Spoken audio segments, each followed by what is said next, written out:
Philippe Matteau, bonjour. Bonjour. Alors c'est quoi Ardennes Développement? Alors Ardennes Développement, c'est avant tout la volonté de tous les acteurs économiques et politiques de ce département pour mettre en valeur nos atouts concurrentiels, pour y attirer des entreprises, développer les entreprises existantes et créer de l'emploi, de l'activité et de la richesse.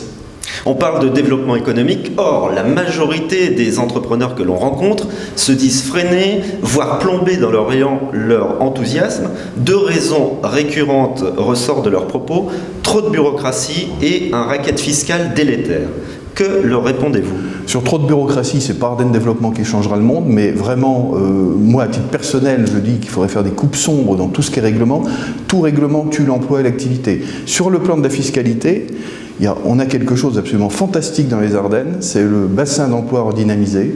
Et ça, les chefs d'entreprise qui viennent s'installer ou qui se développent, ils peuvent en bénéficier à plein.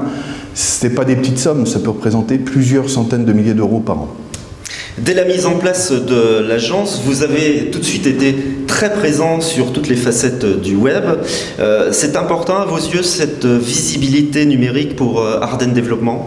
Absolument. Toutes les agences dignes de ce nom ont aujourd'hui une visibilité. Ça permet de se faire connaître dans le monde entier à moindre coût, il faut le dire. Simplement, il faut que ça soit bien fait. Il faut qu'on soit présent correctement sur le réseau. Et je tiens à le dire, on essaie en plus, pour ce faire, de faire appel à des entreprises ardennaises, parce que c'est encore mieux quand c'est fait par des Ardennais. Vous avez un parcours professionnel remarquable.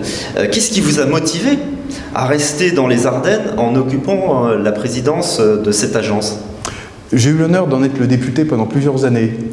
Et j'ai été battu en triangulaire en 1997. J'en ai gardé une amertume, non pas pour moi, mais parce que j'avais un goût d'inachevé.